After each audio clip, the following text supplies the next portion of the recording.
Welcome to the Nerd Party.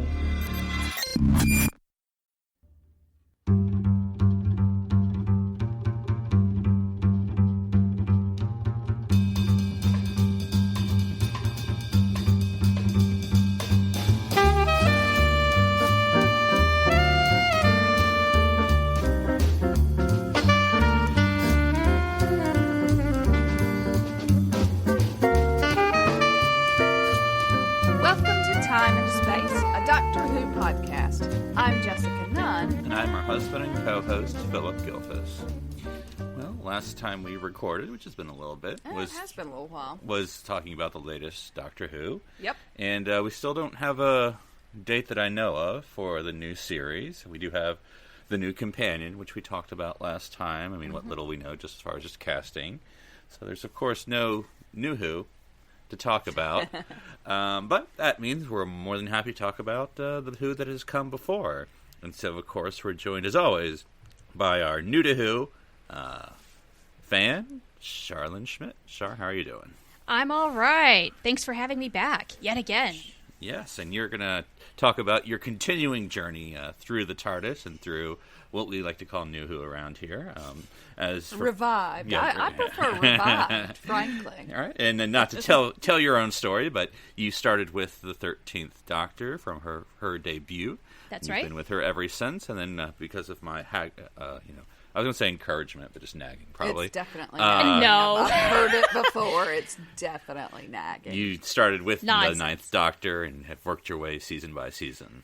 And That's now right. So we're talking about, we're getting close to the end of the David Tennant era, from what I understand. I've got some specials to watch, and then that's it for him? That's it. Sad face. Well... So, Ooh. Okay, actually, we can just dive right in with that, because what I have learned from watching this latest season is that no one on the show is ever totally gone, is never really dead. There is always a chance. Oh, yeah. Yeah. I mean, it's just like Star Trek. But yeah, that's or the Marvel movies. I mean, Yeah, we just watched. Spoilers, of course. We just watched WandaVision, which we are thoroughly enjoying. But we had a cameo performance in the last 30 seconds that I actually did. I mean, the character was big who showed up, but then when I read a further article about the actor who played. That even opens up. It's a thing.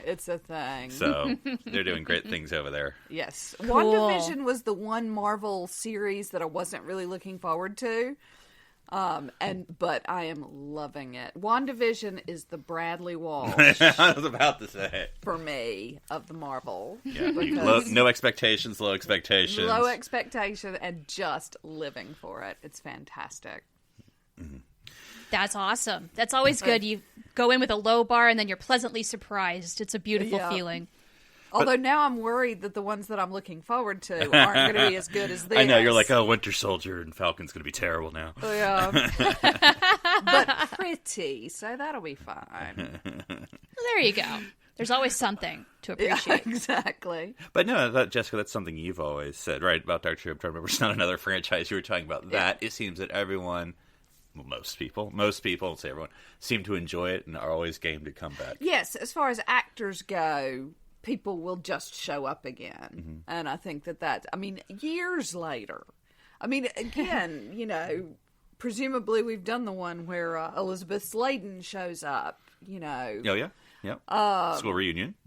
Mm-hmm. People just rock back up. Yeah. Later on, she's going to show up again with... Well, she shows up in the series that we'll be talking about. Yes, she does. It's like the most epic reunion ever. Yeah, excellent. Basically, all the spinoffs are. But we'll get to it. Oh yes, yeah, of course, yeah. But then later on with Jo, right? And that's in her own series, Sarah Jane Adventures. Oh, is it? Yeah. Okay. Well, we'll have to. I haven't seen that yet. Yeah, because there's a 10th Doctor appearance. So we'll have to show you that. There's later an 11th Doctor, but won't get into that yet. But so you would appreciate at least having the 10th Doctor, even if you don't know all the Sarah Jane characters. You appreciate the 10th Doctor having a cameo there. Yeah. Oh yeah. So, I mean, I think didn't I see her? I saw her in a previous thing. Was it with the 9th Doctor? I forget now. It's been a while. But anyway, I saw her once before for a quick reunion with K9, and then to see her again was a cool surprise. Yes. Yeah, I mean, really, we had just everybody coming back for a big old grand, not quite finale, but darn close. Mm-hmm. Yeah. All right, well, let's get into Series 4 of the revived series. And, before we get to individual episodes, the one thing we'll spotlight, and then we'll go episode by episode, is that there's a new old companion. Which one? Well, I enjoyed, Char, we always, of course, talk in text as you're watching a little bit, and you're like, oh, Donna's back. Okay, well, I'll wait for the new companion, though. Next episode. Right. I'm going to wait for the new companion. Donna's doing a good job here, but I'm going to wait for the new companion. And that was my expectation, is that she was just going to be around for a couple of episodes, and then a couple became 5, and 5 became 10, and then there's a little bit of Rose, there's a little bit of Martha, and what in the world are we doing right now? I was very confused for a little while, but I just learned eventually, just roll with it and enjoy this. This is really good. Yeah. So even though you met her previously, what do you think of Donna Noble as the new companion? Well, I love Catherine Tate, so of course I love Donna and her spin on a companion. And why I didn't think she was a legit companion, I guess was because she did make a very brief appearance before, and I just thought, oh, she's the special guest companion. And turns out, no, she had quite an adventure, although it's very sad that she doesn't remember any of it. I mean, that broke my heart. We'll get to it. Yeah, we'll get there. We'll get there. But, I mean, because there's only 3 to talk of, Rose, Martha, and Donna, but, it's always like it's a change, what I'm trying to say. There's a oh, sure. If not in cast, but at least in characters, a diversity of new companions bringing new things. They do. So with Donna, she, I think, has the best chemistry with the Doctor, David Tennant. You can tell they are having fun, and they do some very creative things with these two.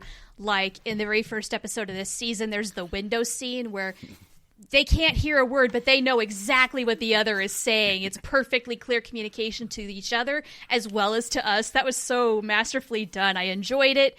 And then just when Donna has kind of absorbed some Doctor Time Lord powers, and the interaction between those two, it's off the wall. It's crazy. But then really, I mean, you get David Tennant in the room. You can do anything that's crazy. He's up for it. Yeah. Mm-hmm. Yeah, and what I appreciate about Catherine Tate's you're like, okay, so we're going to get comedy. And we do. Like, you're talking about that scene there with the windows, comedy. I mean, it's very old school comedy, but it's very good. Yeah, yeah. And then we'll talk about one of my favorite parts later with the Wasp, the scene there in the kitchens with trying to get the 10th Doctor's cure and has to play charades with Donna. That's always one of my favorite scenes. Oh, right. Yes. Yeah, things like that. They're sprinkled throughout. But then she really does bring the drama. I mean, I don't know that, the audience is new. Catherine Tate will bring the drama, but she brings it, whether it's Fires of Pompeii or Turn Left or any of those. Yeah. Yeah. Yeah. Quite a ride. Quite a ride. Mm. And then, Russell T. Davies always likes to include the family. So we now get, we've been kind of sprinkled with some folks here. So what'd you think of Wilf being, as the Gramps? He's my favorite. Granddad. How can you not love him? He knows what's up. He doesn't have all the information, but he has a really good gauge of where things are going. What is reality? What's really going on? Like, he just has really good ESP or something. He's a very good dude. Mm-hmm. Yeah. And then we get Sylvia, the mother. She's fine, but Granddad steals the show. All right. Well, let's get into them then. So we talked about it. So Partners in Crime, the first episode to kick off the series, introducing our new /old companion. Yes, and Jessica is holding up a little. I call them the marshmallow fat babies. I know that's not their name, but that's what I called them because that was the first way I described them in my notes, and it just stuck. So my apologies. Adipose. I initially thought this was Donna moving on. Like, she'd gotten a job at this company, and I'm like, why are you with a weight loss pill company, Donna? This is dumb. And then here we are.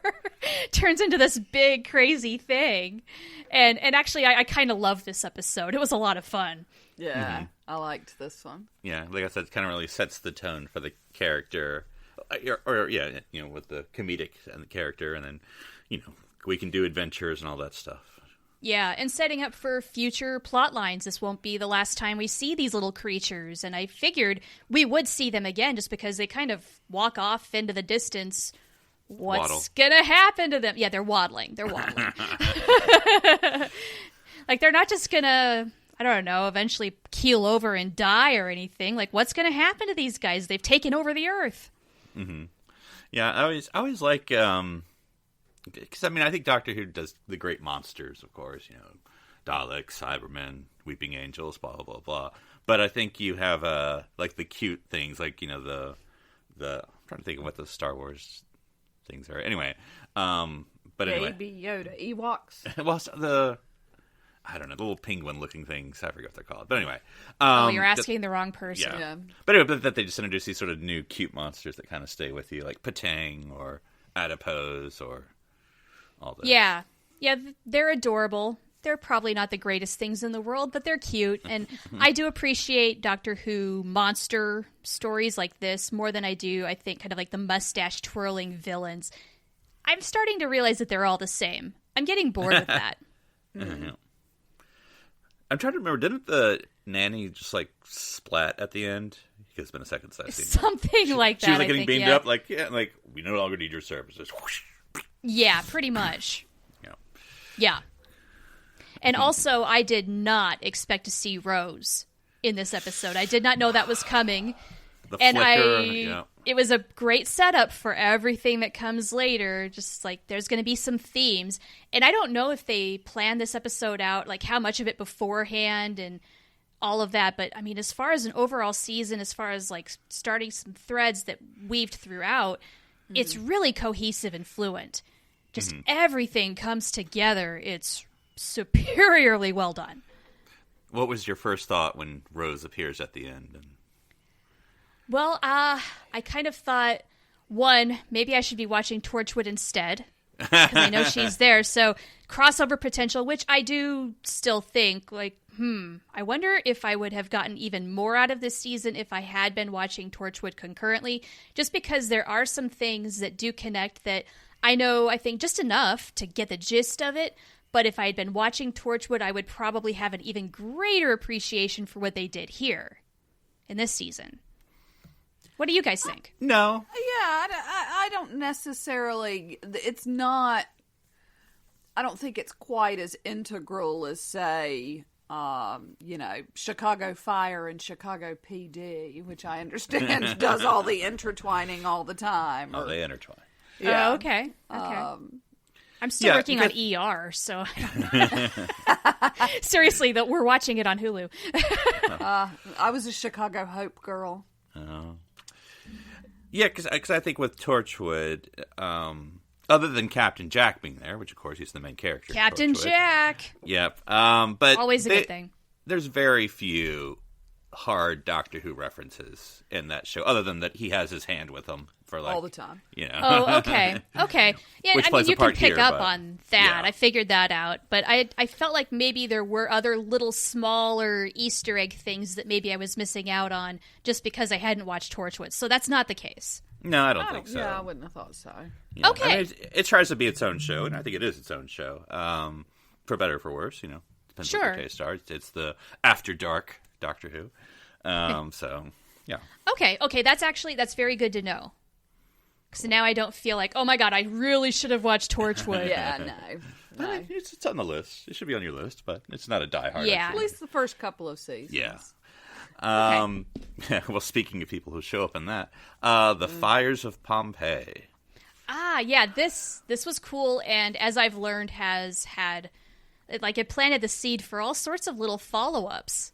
Very cool. And Philip, you just sent me that link for the lockdown Descendants of Pompeii video, which I thought was very cute. Yeah. Very cool little quick thing for lockdown. And again, all these people who were like, yeah, I was in one episode 10 years ago. I'll absolutely do another little thing. I mean, I just think it is a testament to the world, the Doctor Who world, that actors are that willing to come back and make it happen. That's pretty cool. Yeah. And I think this is the scene. Well, not the scene. This is the episode. So, we had Partners in Crime. But this episode, I think, establishes Donna's dramatic bona fides, with her playing at the end with the Doctor. Yeah. I kind of wondered if Donna in this episode was going to be dismissed as the companion because she told Evelina about future events, and that's against the rules. Yeah. So I thought, okay, this is where Donna leaves. Like, for a while, I was just like, okay, is this where Donna's going to exit? Is this where Donna's going to exit? Little did I know. Yeah. You're like JMS with his escape hatches for Babylon 5. Like, any character can leave at any time if I need them to, just in case. Full switch. Yeah. Yeah, in the back of my mind, I was just trying to calculate how they were going to do this, I guess. Mm-hmm. And then what they did, they surprised me. I'll say that for now. Yeah, I mean, and I think that's an interesting story, though, of the Doctor. I mean, not that they necessarily haven't done it before, but I think it is a big one because we've had throughout the New Who series Volcano Day references as a metaphor, and now we actually have Volcano Day, and then the Doctor learns that he's actually the cause of Volcano Day. Yeah, nice little paradox there. Mm-hmm. That was pretty cool, and it's one of those classic themes throughout Doctor Who of the Doctor has to sacrifice Pompeii to keep everything flowing the way as it should be for the greater good, painful as that is. And Donna is there, basically like all of us, desperately wanting to save them all, but she can't. She won't. And then, of course, I did spoil you a little. We can talk about for just a few seconds without going too much into it, because, of course, the father of the Pompeii family is Peter Capaldi. Yes, which I did not realize, embarrassingly enough. Because I have not watched that incarnation, but I mean, like, I should have recognized his face. I guess maybe just, I don't know, the Roman wig or something was really good or something. I don't know. Mm-hmm. I did not catch on to that, so you pointed that out. I'm like, oh, I'll be damned. Yeah. That's but cool. Yeah, I sent her a clip from one of the 12th Doctor's episodes. It's not coming to me. It's Shielder, when the Shielder is first introduced. And you'll forget this in a couple. But, that character dies, and then Clara goes to counsel him, and he's like, looks in the water, and he's like, wait, I know why I have this face. And then we get the clip flashback to Fires of Pompeii. That's crazy cool. People. Yep. I love it. I don't know why necessarily. I think Fires of Pompeii is one of my favorites. I've been to Pompeii, so there's. Oh, have you? Oh, that's wicked cool. I know, thank you. I have you're not supposed to take volcanic rock, so don't dob me in, but I've totally got a little volcanic Vesuvius rock. But yeah, it's amazing. And they keep finding it. I was just reading the other day that they'd found a street cart food vendor. Yes, I read that too. I just thought, wow, after all these years, they're still finding new stuff. That is incredible. Yeah. And they had Pompeii street seemed food. like a cool place to be. You know, they've got the sign. They've got rude signs, and it just seems like fun. Pretty cool. Yeah. Yeah. I don't know if I picked this up the wrong way. I always told that was like one of the Las Vegas of ancient Rome, and so there's a very interesting of what you could find there to reflect the society.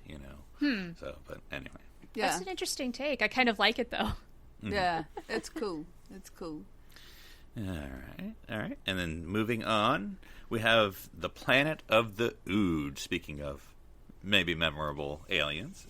The very beginning of this episode reminded me of the Grey Council on Babylon 5, followed up rather quickly by the Pakmara, just by the look. Yes.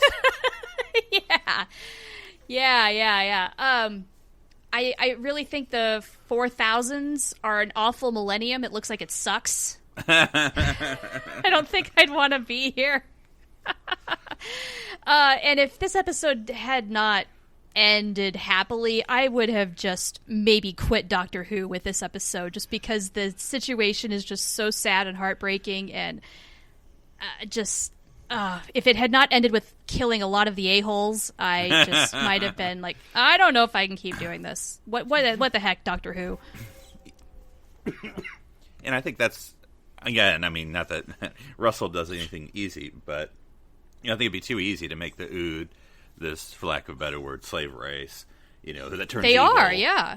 And then that's it, instead of, like, uplifting them as a species, or, what I'm trying to say. Right. Giving them some character. What really, really, really got to me with the Ood was that they didn't even realize that they could leave. Like, just like animals in captivity, being confined is what they know. So once they have the freedom, it's like, we do what now? They don't even know. Just, I don't know, that just made me sad. It makes me sad thinking about it right now. Yeah. Yeah, and just showing the vulnerability of, because introducing the hand things, they're speaking orbs, whatever you want to call it, and then what's inside there and all that stuff. Mm-hmm. So that's an interesting new alien race to imagine. So. Yeah, this was one of the more creative alien races I think I've seen so far. And they will return. Yeah. Okay. One of those keepers, Good. I'm glad to hear that, actually. Yeah, I like the Ood. Mm-hmm. All right, so we get some follow-up. I'm very excited about that. I want to see what they're doing now. Yeah. So next we have a two-parter, if you will. We have the Sontaran Stratagem and the Poison Sky. And we have the reintroduction of another companion. Martha's Hello, back. Martha! Yeah.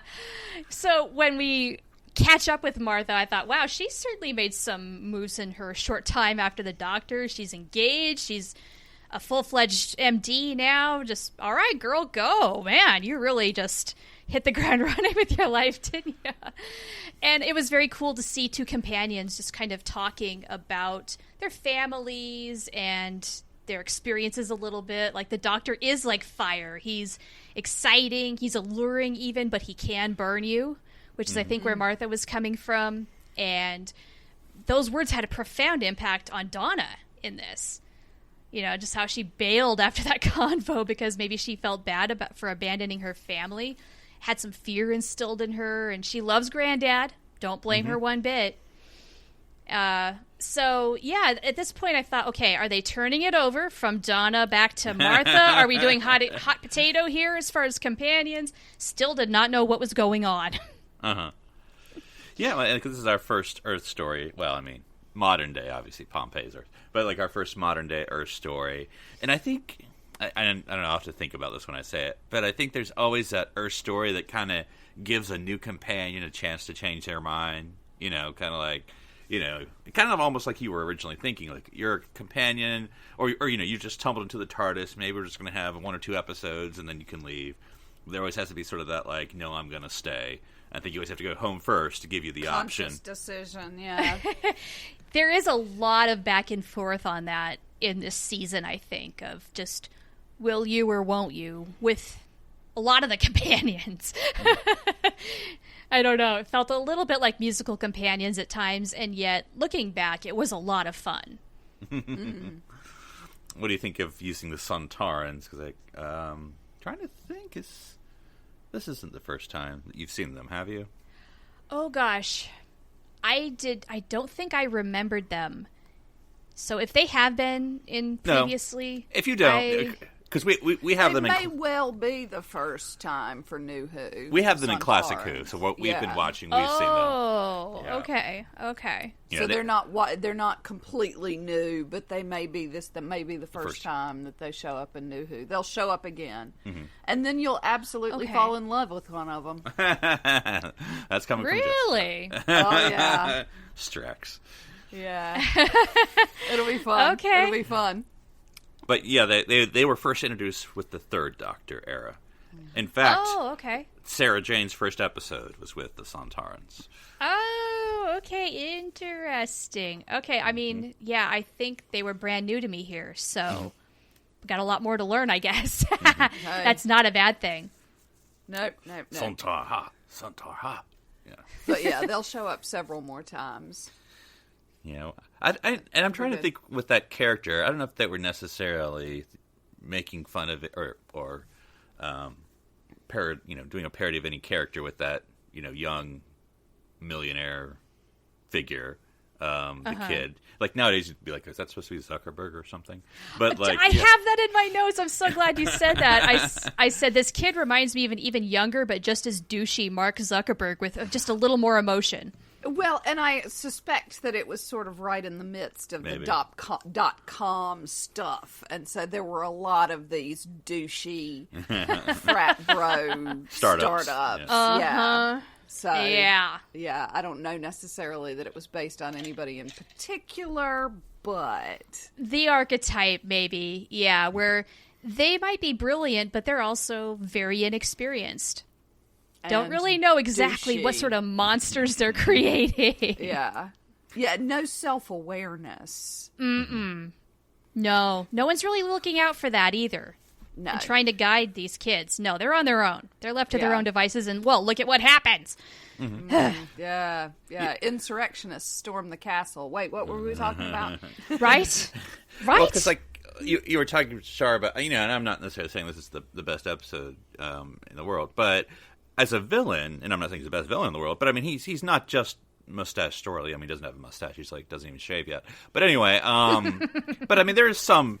He's an interesting villain in as much as he is, He's not the worst, and this two-parter is not the worst, but really in the context of the season overall, this one didn't stand out to me, and I think it was because I was expecting the twist of Martha not being actual Martha. Oh. They were dropping just a few too many clues for me to catch on to that, and so I was just waiting for it, and so then when it happened, it was sort of a disappointment. Mm-hmm. But that's okay. We're moving on. It's okay. It's okay. We can, there's just so much more to go. It's like, in the grand scheme of things, yeah, all right.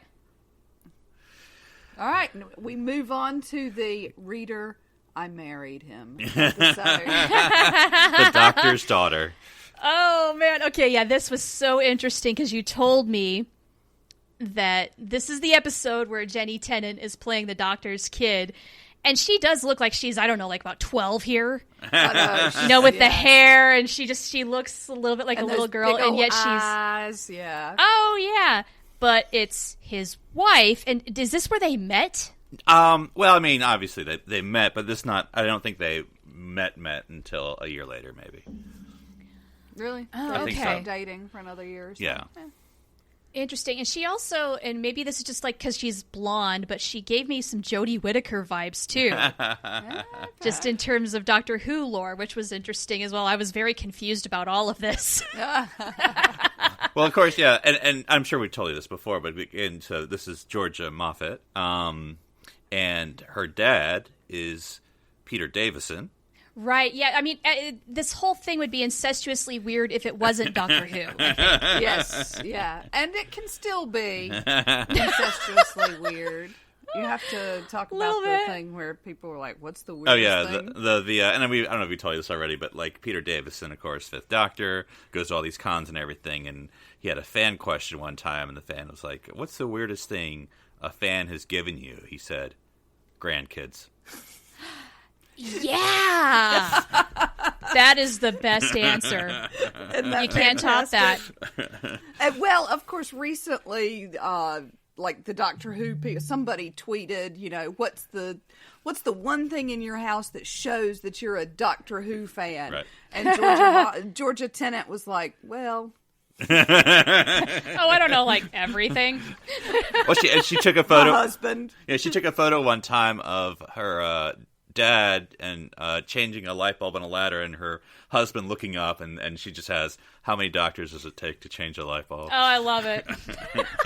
2, apparently. Yeah, and a half if you count her. That's right. Yeah. So, this was really it was more of the behind the scenes thing that made this a more interesting episode than anything. Not that the episode was bad, But it is an interesting idea that the Doctor has a kid. Like, did this happen in an episode I haven't seen yet? Yeah, no. Well, ish, in as much as the very first Doctor, and I think you watched the very first episode of ever Doctor Who. Yes, he has I a did. granddaughter, so Yeah. Whatever you want to imply by that. I mean, it's never explained. Yeah, but this doesn't do it because he didn't know about her. Well, I mean, she just does a zap, and then there's a daughter.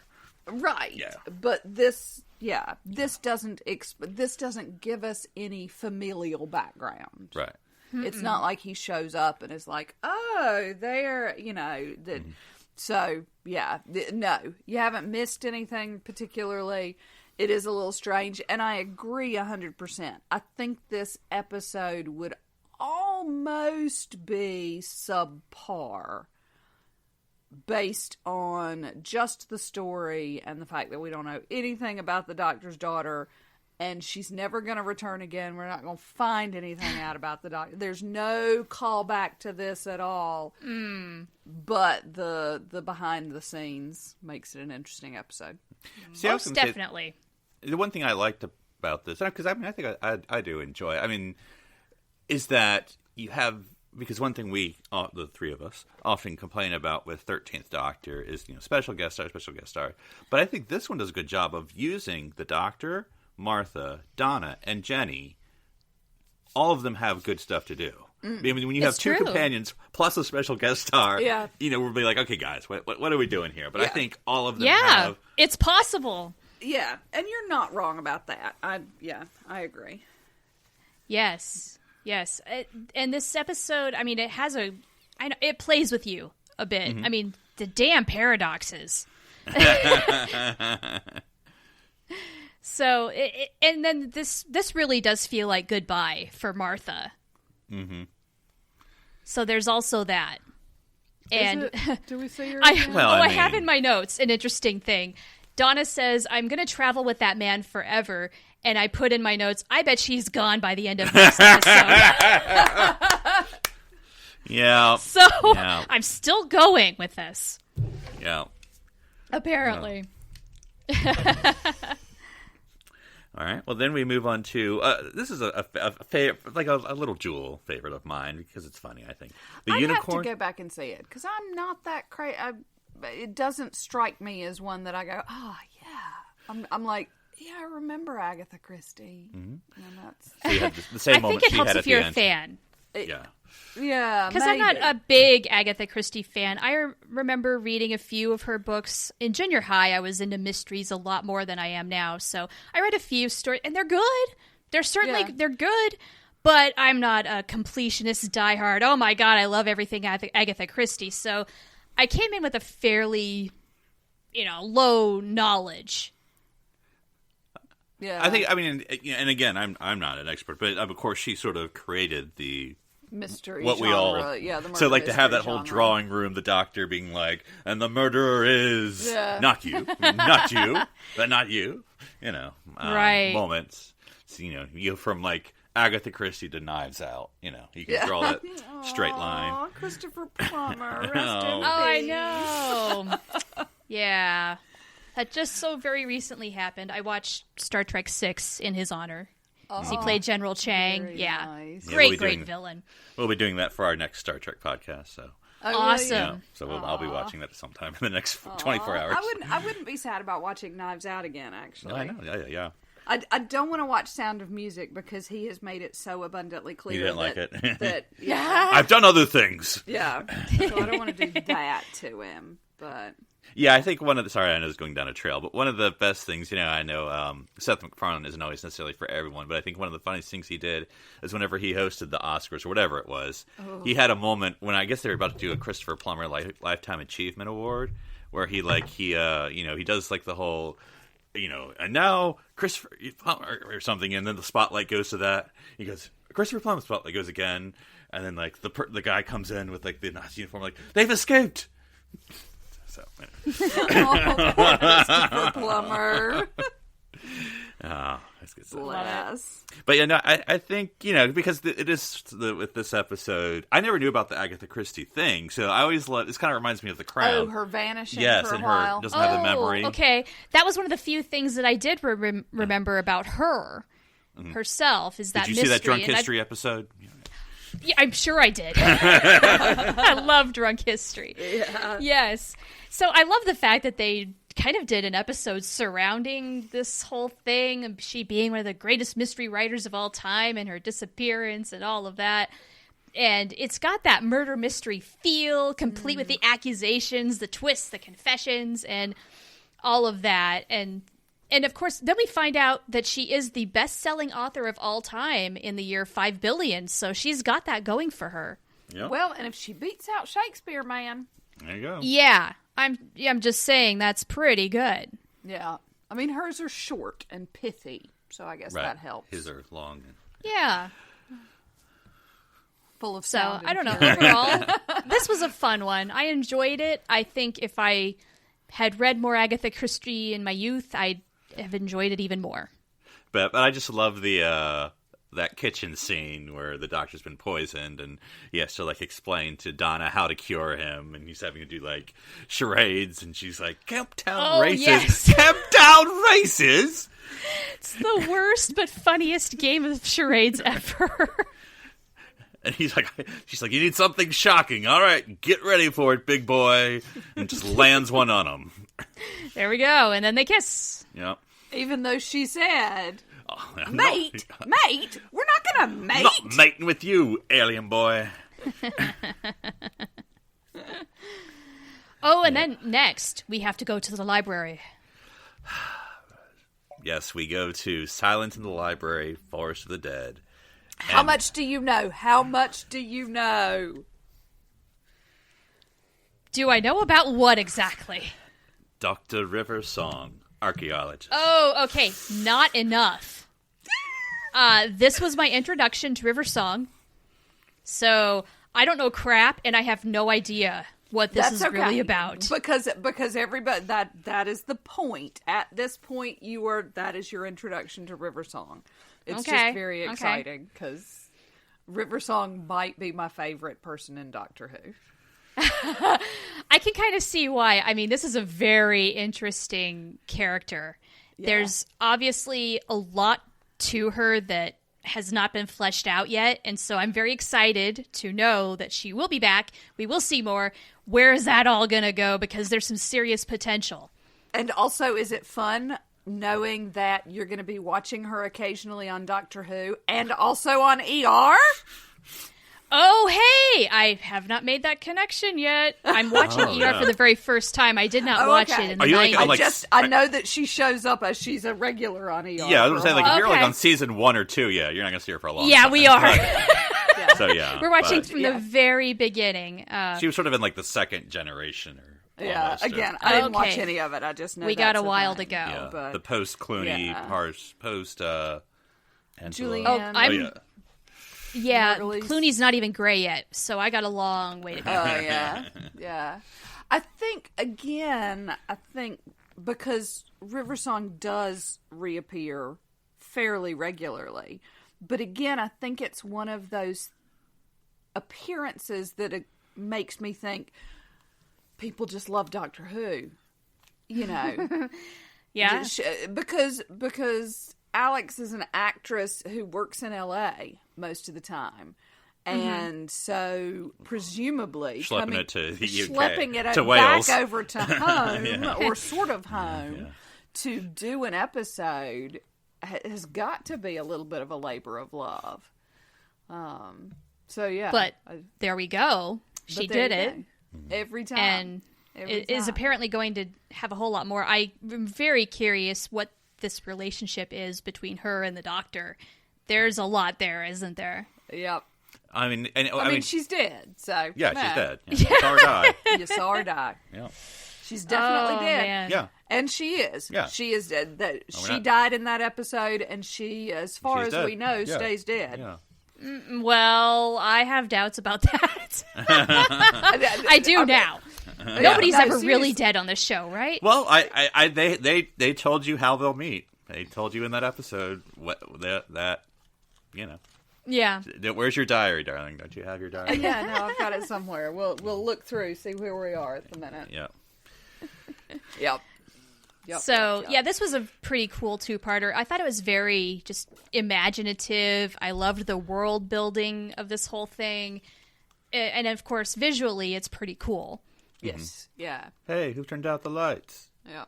And again, I think once you know more, the world building will be even more impressive.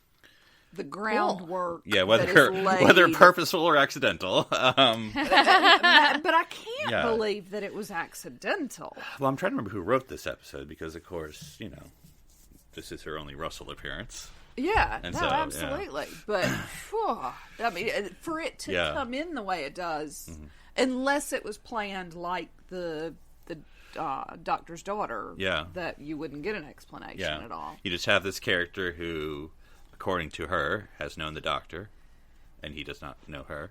Has never met her. So, yeah. And looking in my notes again, I still think somebody is going to die, but at this point, I don't know who. You're like, there's a lot of death happening, so. Yeah. Thank goodness no one did die, but someone is going to die, right? I think I kept thinking that Donna was going to die somehow. Right. I just thought, this is how Donna exits. She's going to die. Because they seemed like they were dropping hints that she was going to have some sort of tragic demise, and so I was just waiting for it. Is this the one where she meets the beefy fella? Well, no, this is actually the nerd. She meets the guy who has the stuttering problem in this one. Oh, yeah, but he was still a beefy fella. Well, I don't know. He was a big guy. Yeah, what'd you think of her sort of dramatic, really? I mean, because you sort of have this horror storyline, and then you sort of have Donna and her dream family. Yeah, so I was wondering, like, is she dreaming? I did not really know for sure exactly what was going on. I figured maybe they were manipulating, playing games a little bit with us, and not entirely knowing, like, okay, these people are living virtual lives within a hard drive. I thought that was an interesting concept. Like, it's all a simulation, that sort of thing. It kind of now, knowing her ultimate fate, it almost kind of reminds me of this episode where she's doing that, where she's kind of oblivious to all that's really going on. Which, you literally now do that's a B kind story. of sad. Yeah. Yeah. And it was very sweet at the very end. River's song is putting the kids to sleep. Mm-hmm. It's like, you've still got to take care of the kids. It doesn't matter where they are. Mm-hmm. Yeah. Yeah. I think because the hint, of course, well, the dialogue is when River is introduced to Donna. She's like, "Oh, you're Donna." Oh, or something like that. Whatever she says, and you're like, "What's gonna happen?" Oh, yeah, that must be what I was. Yeah. Where that was coming from is just, what are you talking about? Mm-hmm. Don't just leave. Don't give us that clickbaity thing. You won't believe what happens to Donna. Yep. And yet. So here's a question, which it's going to sound like it's a dumb question to ask, but I'll ask it anyway. So there's the moment when River is talking to the doctor, and she says something, whispers something to him. And what we are led to intimate is that she told him his name. Uh-huh. Do you believe that's what she said? I don't have an answer. I have no idea. I sort of have an answer, but I can't. Without spoiling. Without spoilers, sweetie. Mm-hmm. I got nothing. Because it's a spoiler, but not a spoiler, in that, the 10th Doctor is not necessarily, he's usually a straightforward gentleman. Next Doctors may lie a little more. Yes. And that is a true story. Yes. Yeah. The Doctor always lies is going to be rule number one going forward. And not in the way that he's the Doctor. But anyway, that's why I always, 10 is always very straightforward, but next Doctor's coming up, you're always like, what did she really say? Yeah. But again, when he's around people, because there's other people in the room, so he can't say. Yeah, he has to protect himself. But also, when we return to this moment, it's the end for her. Yeah. So yeah, We don't know. yeah. I don't know. We'll see. But and I will just say, dang it. And this, I mean, it's not. But again, that they took what is said here. She says something like, I remember, is her death scene. You showed up with a new haircut. She says something else, and you took me to this place, and I always wondered, damn, if they don't take that dialogue and use that like 6 years later for something. Oh wow. Yeah. So, Okay. Oh yeah. This is all enticing me to keep going, by the way. Oh yeah, yeah. This is good. If for no other reason, keep going for River Song. I'm telling you, I love her so much, and her story. Oh, yeah. Yeah, I mean, I already like her. I mean, she's feisty. yes, And yes. I can't not appreciate that. Feisty all the Wowza. way through. She is such a delight. Yeah. Yeah, but it also seems like they created a very cool character with a lot of potential, so I'm looking forward to seeing that realized. Yes. Well, and I think it's more maybe true with Stephen Moffat than with Russell T Davies here, but and not that Star Trek doesn't do this, or other ones don't do this as well, but the joke that Stephen Moffat would always tell some of the guy who does the Dalek voice, Nick Briggs, Yes, who's also the head of Big Finish, the audio Doctor Who production company. Okay. Mm-hmm. But he also is the voice of the Daleks. Hence the audio part. But Stephen Moffat always if Nick was there doing a show, he'd always be like, Stephen would be like, yeah, I created a moment here you can always use for Big Finish. So it's like one of those things with like Jenny, Big Finish can do whatever they want. And they did. I think last year or 2 years ago, they did a Jenny series. So Georgia Tennant did her own adventure series on audio. And so it's always like, if they just mention something or establish something and they never follow Finish up. is going to run with it. Yeah. Nice. Mm-hmm. Nice. All right. Well, we're getting to the end here. Next is a kind of an odd one, so I'm interested in what your thoughts are. Midnight. What did you think? Okay. If there is any stinker in this season, it's probably this episode. Okay. I have a feeling this might be like there's going to be people in the fandom who defend this episode rabidly, and I'm okay with that. I don't hate this episode, but overall, this was just a really bad vacation. Worst vacation ever. It's a flight to or from ever, hell. But the 13th Doctor took a pretty rotten vacation fairly recently. That's true. Yeah, so. It's true. I mean, everything about this was just awful. And it was almost like they ran out of ideas. They needed a bottle show for gearing up for what's happening next. And so we're just going to do a bunch of acting exercises because David Tennant is awesome. Yes. And so then this is what they did with it. And they did like, I don't know. It was sort of like, I'm not like Snakes on a Plane, but just like, monsters, whatever the heck is going on a plane. Here we go. And then we're going to have the worst repeat of game of repeat. Sorry, I can't speak. So it's either the best or the worst, though. Because it was really good, but it was so good it was bad. Or so bad it was good. I'm not sure which. Now that you've said that, and now I don't doubt it at all, because I looked at the next one. So this one is basically 90% Tennant and like 2% Donna. I think she's barely here. So I wonder if they were doing co-production of Turn Left, because David's hardly in Turn Left, except at the beginning and the end. And so I was wondering... Maybe they had to consolidate, so this was kind of the workaround. Mm-hmm.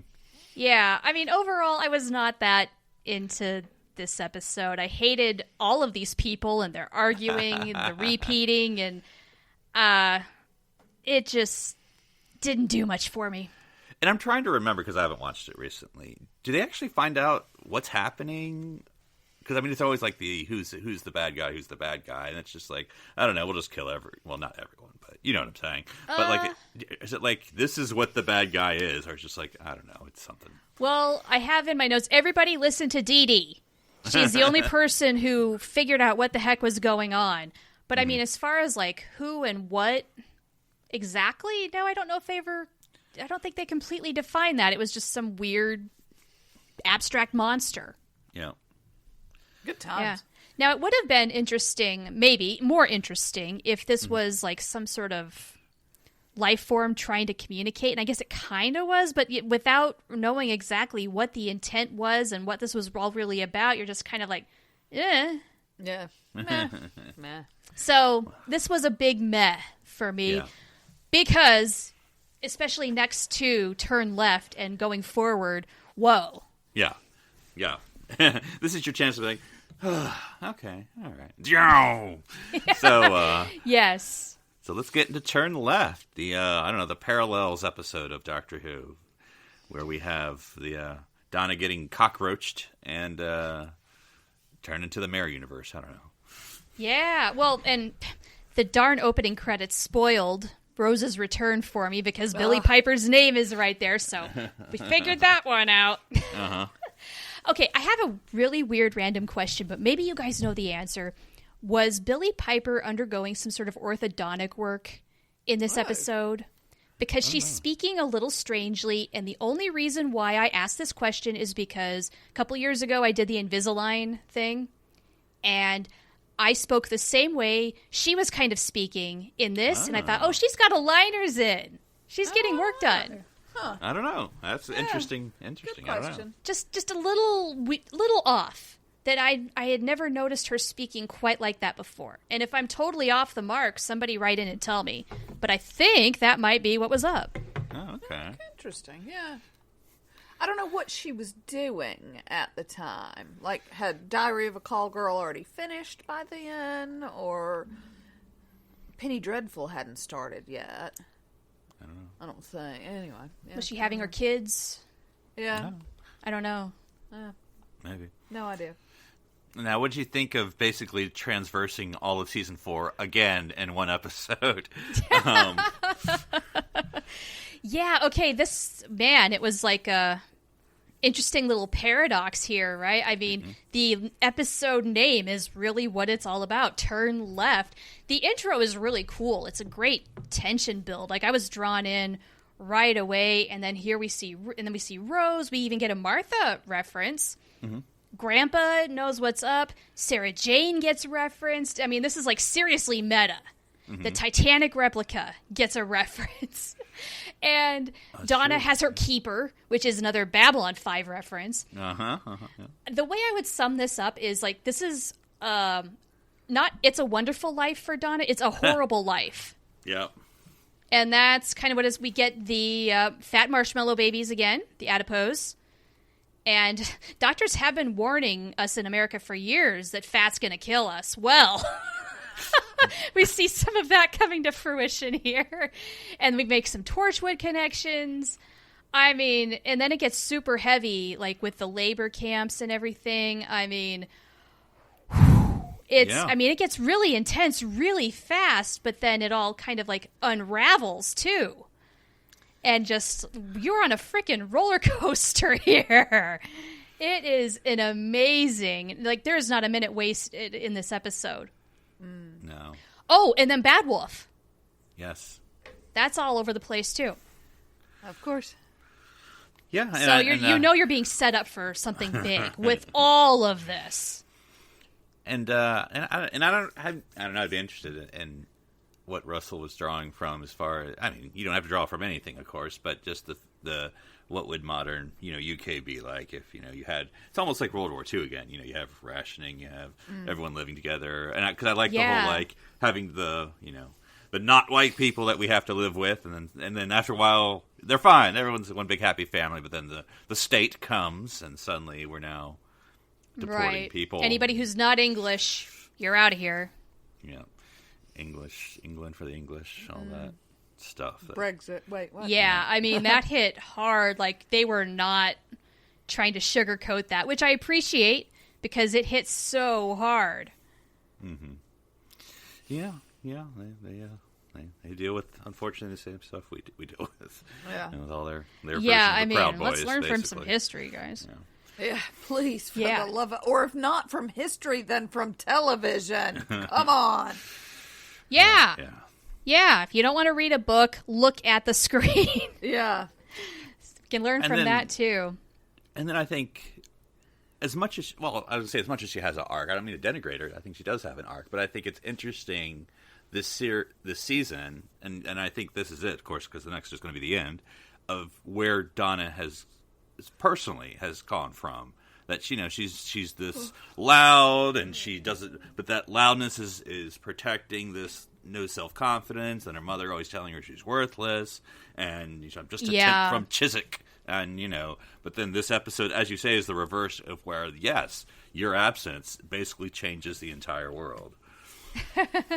Yeah, it is very cool to see things kind of come full circle. Like, Donna really has gone through a lot, and this is showing us just how much it's changed her, how much it's affected her. And it's a reminder of who she was and then who she is. Yeah, I mean, I think she's pleading to Rose at one point. I forget what she said, but like, I'm not that important. And Rose is like, yes, you are. So. Yeah. Yeah. And boy, we got a lot of proof of that, didn't we? Mm-hmm. Yeah, this is kind of like not to say this is a bad episode, but sort of like the better version of like, the Rose saves her father and gets attacked by gargoyles, Oh, yeah, I could see that. Mm-hmm. That was pretty good too, though. Mm-hmm. Oh, yeah.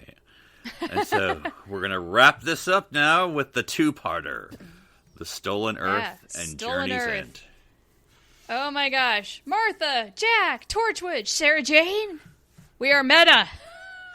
And then, of course, frickin' Daleks. Always the Frickin' Daleks.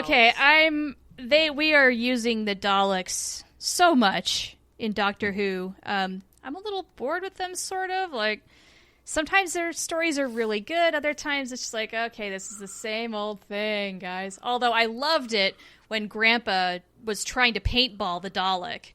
That was fantastic. But there's some good stuff in here. Yep. Amazing. I love Granddad. He is. I loved David Tennant speaking in whatever that language was. Oh, I'm trying to remember which one was it. It's not the Jadoon. It's the. I do not remember. Okay. Mm-hmm. But it was amazing, delivered just, perfect. And I wondered, how long did it take you to get that down? How much rehearsal was that? Because that was fluent.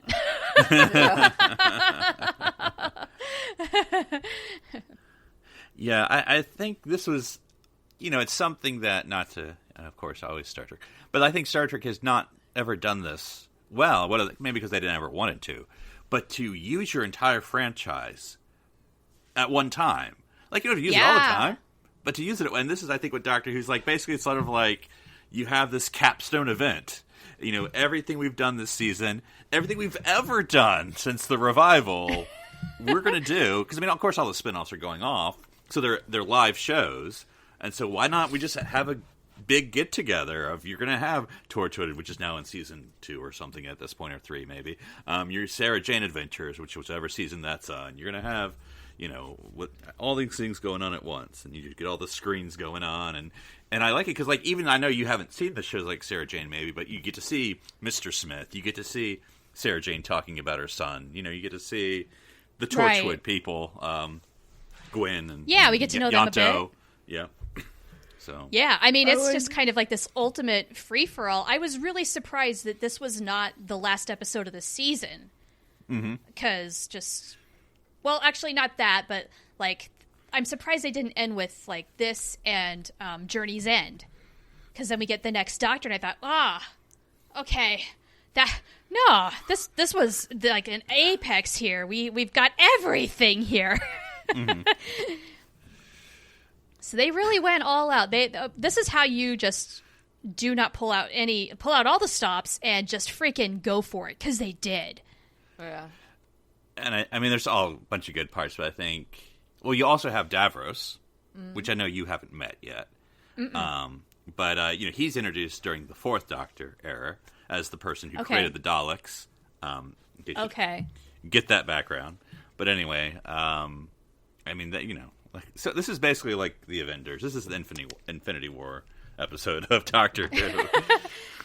With multiple incarnations of the Doctor at that, which was a little confusing at first, because, which Doctor is the quote-unquote real Doctor until you find out what's going on. And I kind of thought, like, when Donna touches the hand, I thought, did she do something? Like, what's going on here? Sort of like when Rose, in the Christopher Eccleston season, the Dalek, her interaction with the Daleks, I thought, how's that going to influence the Daleks? That sort of thing. So it's kind of a cheap tool. What'd you think of the end of part 1 with the death of the Doctor and the regeneration? What'd you think was going to happen? Well, I thought, this can't be the way we end the David Tennant era, because I know there's a little more in the pike, but I mean, I was just kind of confused. But at the same time, I just thought, oh, you SOBs, what a cliffhanger. And you've got Captain Jack, double fisting the guns. Everybody's going Rambo on the Daleks. It's intense. It was great, though. I loved it. And I did like the, sort of one of those scenes you can always play on YouTube or something of the Doctor revealing that the TARDIS is actually supposed to be run by a bunch of people, and so you have the entire Doctor Who cast running the TARDIS, and I don't know if you paid attention a little bit, but you can kind of see that John Barrowman / Captain Jack has of course chosen the one that goes like that tool, and then naturally, and then you have Donna trying to get the hug from Captain Jack, and pushing I think Sarah Jane away, and then finally got it. Yeah, no, it was very cool seeing everybody working together. I mean, I imagine, well, I don't want to say this is the only time. Maybe it's not. But I imagine this was a very rare moment of seeing so many Doctor Who alumni and whatnot and current cast members doing this sort of thing. Mm-hmm. Can you imagine the cast party? Oh, that would be wild. Mm-hmm. So wild. I mean, just between John Barrowman and Catherine Tate. Oh, God, yeah. Absolutely. And then everybody else, they're just watching, but even that's enough.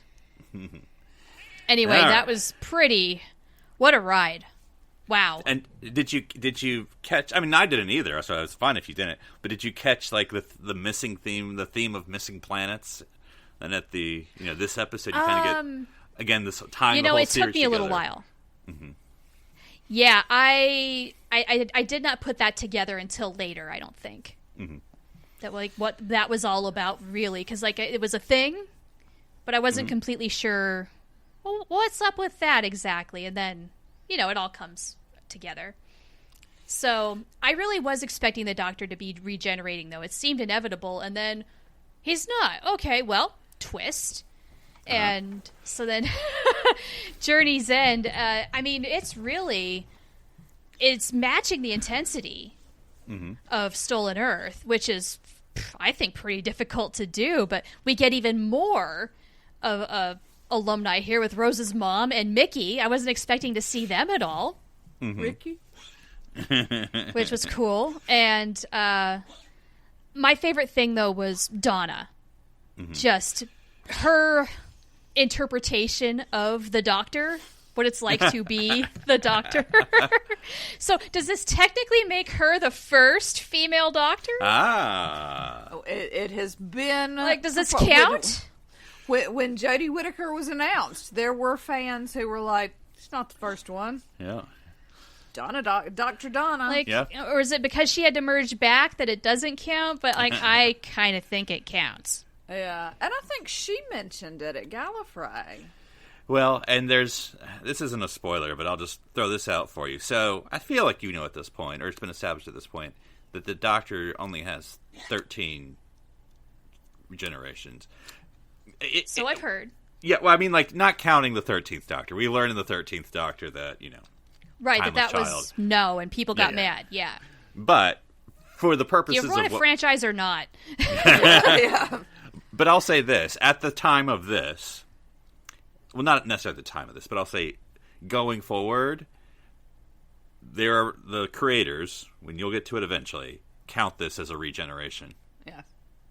Ooh. So, I mean, like, 11th Doctor's a different, but I'm saying, when you say that there can only be 13... This one counts. Dang. Okay, So, I hadn't thought about that in this context. So when you get to the number of a 13, that will be a plot point. Yeah, okay. Wow. Wowie. I mean, it's all about how you want to twist the facts, right? Exactly. Yep. Yeah, I Yep. think because, I won't say when it happens, but like before this thing that I'm talking about came out, it's like, oh, by the way, we're counting that one. You're like, what? What? What are you preparing me for? Y'all. So Yeah, okay. I was like, okay. I mean, yeah. someone's got to make the rules. all right. Well, that means we have to talk about two things. One may be a little easier than the other. First one to talk about is the official now Rose goodbye. You thought you had It the is Rose official? goodbye. Now this is now. So, yeah, she's got to go back to the alternate universe. And We're doing this again. We're doing it again, guys. But yeah, But- Rose and her mom. Yep. But At Bad Wolf Bay, she gets to take a doctor with her. a doctor with her. yes, I did not anticipate that, like at least an incarnation thereof. You get a doctor. You get a doctor. You get a doctor. That's kind of what it was like, huh? Yeah. Yeah. Yes. I'm not a fan. I feel like it's a little bit of a cop out. I also don't feel like they like the last when you see the doctor and Rose say their final goodbyes. They're really lovely, and there's this "I love you" moment, but it's not an "I'm in love with you" moment. It doesn't. No. That it. And so didn't- it's like, yeah, sending off this doctor with her. It's like, well, here's your consolation prize. It's forgive me. It's like, well, here's the blow up doll of the doctor for fun. Yeah. Yeah. I feel like you weren't going to say blow up doctor, but go ahead. And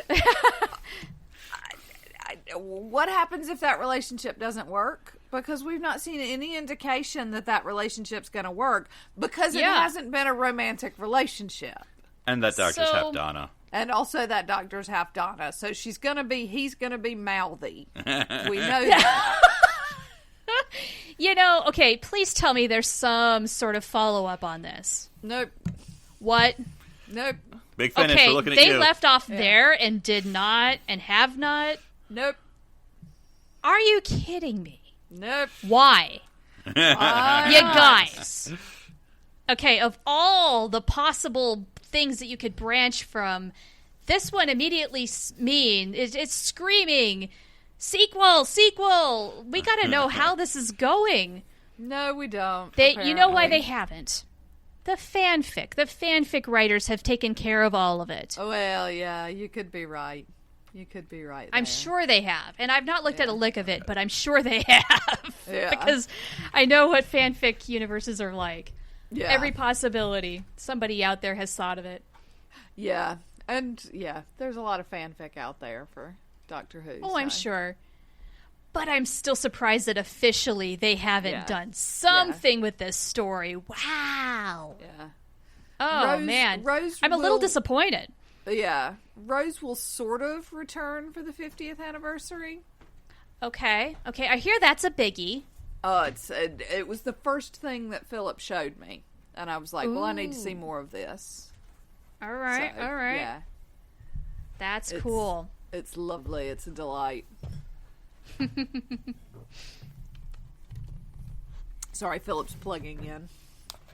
Oh, it's all good. Plug it in, plug it in. All right, so we've talked about... Now we have to get to Donna. Oh, I can't. Yeah. I mean, it was bad enough that, like, her brain got broken.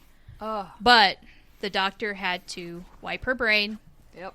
And, I mean, it is a nice reminder, I guess, that a lot of times the doctor's journey is lonely. That is why he kind of has this tendency to run away from things, which was brought up earlier. And will be brought up again. Inevitably. Sure. I mean, yeah, how can it not? It is a recurring thing. Yeah. But it is heartbreaking knowing that this actually really might be goodbye for now to Donna, who doesn't remember a lick of what she has been Yeah. through. Yeah. So was it all for nothing? It's one of my least favorite, and I think, and Philip and I have talked about this before, I think it's one of the reasons that Donna doesn't rate as high on my favorite companions, because I just find it so sad, and B, it means she can't come back. Yeah. You know, But Rose and Martha. there is still Grandpa. Oh, there is indeed. Grandpa's the best. He's Grandpa looking up rates at the high sky. on my list of favorite companions. I love me a little bit of Grandpa. To the point where I bought Bernard, what's his last name? Cribbins. Bernard Cribbins' autobiography, which is delightful. Oh, cool. Just love him. Yeah, slight trivia for you. In the 60s, they did do 2 Doctor Who movies. Okay. Now they're I'd forgotten. non-canon. It'll upset Jessica. Non-canon. I can't even talk about it. What they did is they took the first 2 Dalek stories in old Doctor Who, and made them into movies. With a whole different cast. Yeah. So Peter Cushing plays... Anyway. But all this to say... Can't talk about it. Bernard Cribbins was in the second Doctor Who movie. Interesting. Okay, cool. That's not really a Doctor Who movie. Well, you know. But doesn't really count. So he was in Doctor Who before he was in Doctor Who. Yeah. Interesting. Okay. And well, that's again, cool. He seems like he's just been a jobbing actor all his life. He's just lived in England and taken work where it was. And nice. And he's, a billion years old now and still taking jobs. Nice. All right. That's cool. Go him. I just love him. Yeah. Fought in the war. Yep. Wow. Yeah. Crazy. So, yeah, I mean, we haven't gotten too much into this, but I guess you're almost at that point now of sort of now getting a feel of companion goodbyes, because you had your first 13th Doctor companion goodbyes, recently. And then you've had Rose and Martha and now Donna. So I don't know how do you get, well, I was going to say, how do you get rid of a companion? Have they taught you how to say goodbye? Exactly. Very good. I mean, saying goodbye to Donna, I think, is by far the saddest. Just because of the way it happens. And so, I mean, in terms of, I guess, dramatic impact, right now, because maybe it's so fresh, is this one stands out the most as the most impactful, the most, what do I want to say? Just the one that I am most sad about. Because I was bummed that Rose was going to go away. I was sad when Martha left too, but this has an extra gut punch. Mm-hmm. But and again, because as you were just saying, she's learned so much, right? She's grown so much, and the Doctor takes every bit of it away. Yeah, because it almost borders on like, oh, that entire season was just a dream, and like, whoa, what do we even do this for? And so you just have one character for whom it was, Yeah, I don't want to say it was a waste, but in a way, like for Donna, maybe it was absolutely, Mm-hmm. I know, and that's just sad. Yeah, I don't know. I think Donna deserves better. Yes, she does. She absolutely I don't know, does. but again, there's always potential to possibly leak just enough information to wake up something in her brain. Maybe not all is lost. Without making her head explode. It's a tough call. I don't know. There's always possibilities. I do think the next companion exit is at least equally as sad. Well, the 11th Doctors, you mean? Yes, yeah. Okay. I mean, it's one thing for a while, though, so you got time. Okay. Yeah, it's always one thing when the companions just want to, I want to go back to my family now. This was a lot of fun, and then we got to rotate cast members, so off you go. No, this had a much more profound impact on me than just that.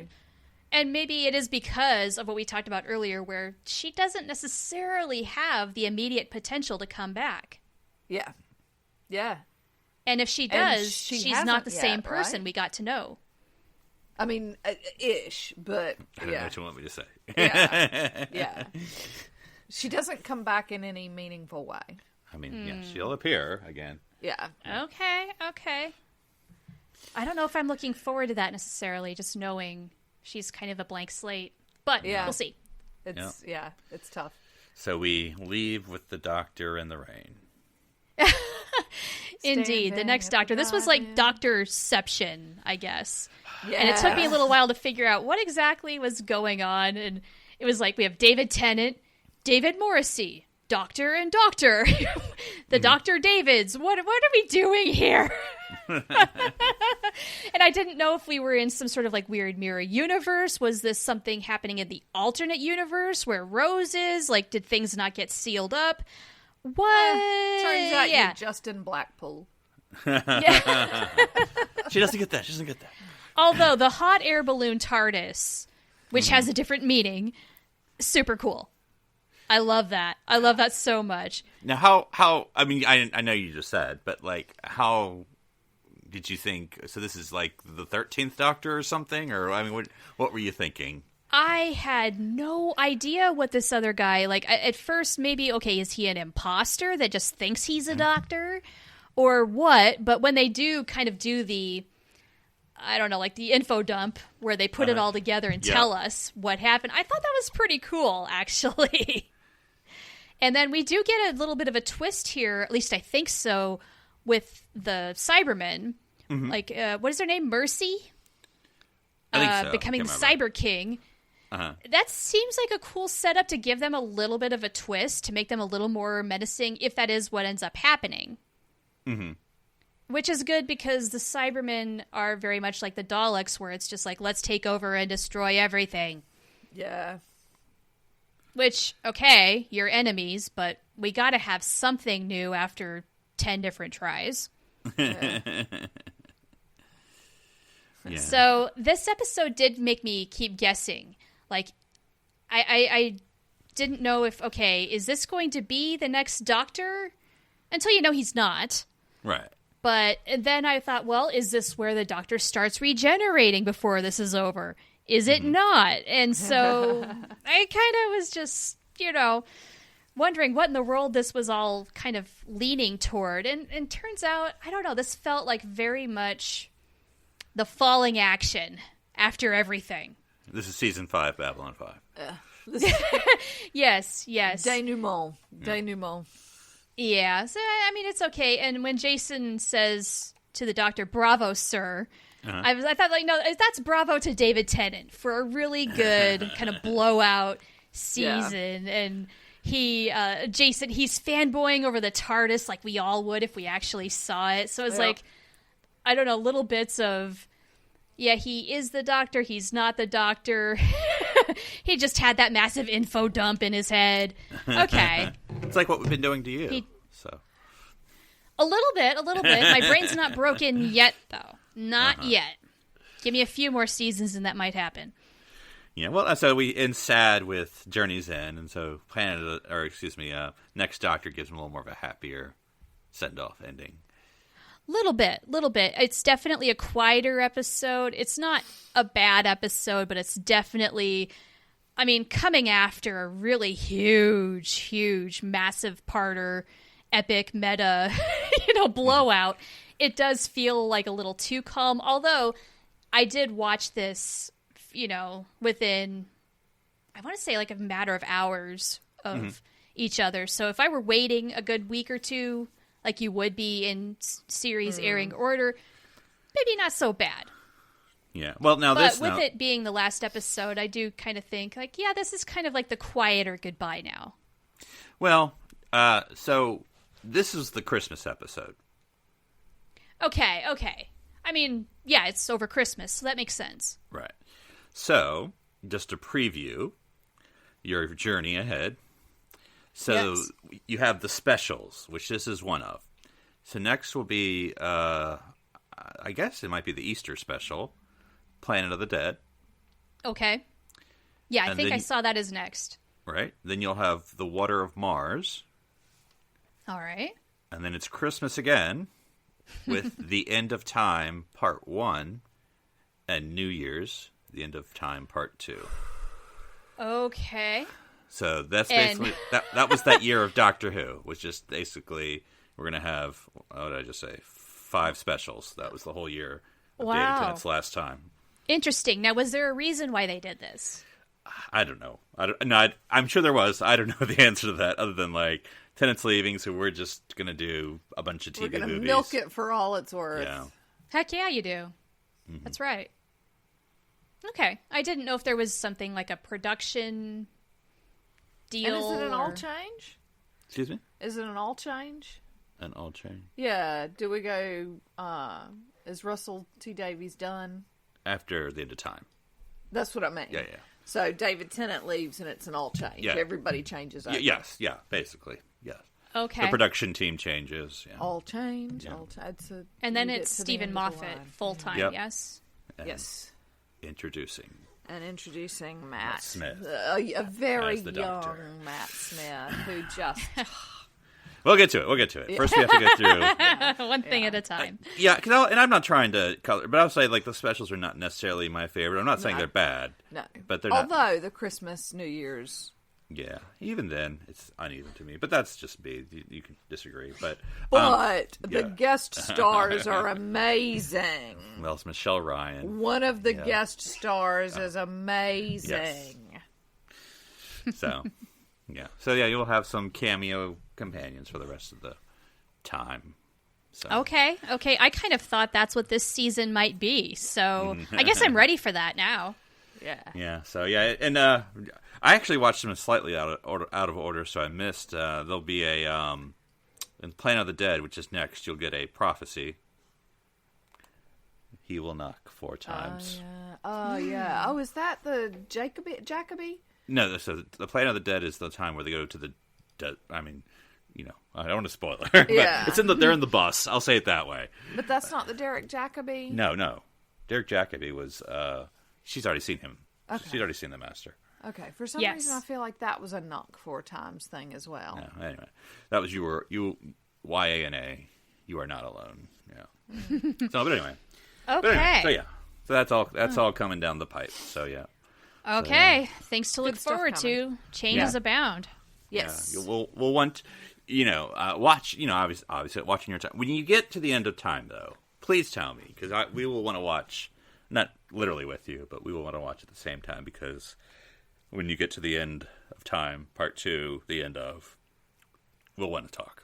I don't. Okay. This is going to be really sad, isn't it? Not going to want to talk. Not going to want to talk about any of it. Oh, good Not golly. even the guest stars and who they might be.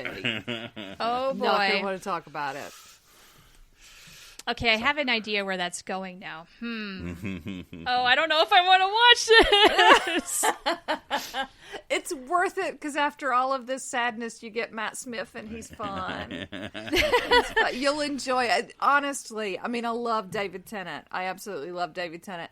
And I don't think I could say which one I love more. Mm-hmm. I love them both equally, but Matt Smith is such a delight as well. And so... Okay. That's good to know, because I've enjoyed David Tennant like crazy. Yes, I think you'll enjoy Matt Smith as well. But you'll still have some David Tennant time left. So. Oh, yeah, you got plenty of time left. And then you've got the 50th. So, okay, so we're going to lose a David Tennant. Loads left and then to we'll go, gain a Matt Smith. And then you'll gain a Matt. Yeah. You're not losing a David Tennant. As much as... You're gaining a Matt Smith. Okay. He's delightful. Sounds like a fair trade. I'm willing to give it a chance. Yes, Yeah. Excellent. Cool. All right. Well, thanks, Char. Any final words about Series 4? Of course, I don't know. I really consider the specials, but I suppose we'll just call it Series 4 and then the specials. So, any thoughts about the Series 4? Well, I mean, with this being, I guess, the last full season proper with David Tennant, they did not mess around. They went for it. It was very good. It played with all of the emotions. It was a roller coaster ride, had a lot of fun with it. I think overall, everybody just did a fantastic job. It was really enjoyable to watch. Cool. Yeah. Any Series 4 thoughts, Darla? Nope, I'm done. I'm done. Yeah. No, this is, because people really love Tennant. Not that I don't, but I don't think I love him as much as everyone else loves him. But I can't deny that there's a lot of great stuff in this season of Doctor Who. So a lot of must-watches. Yes, and I love Tennant, so... All right. Well, until next time, continue watching the Doctor's many adventures throughout time and space.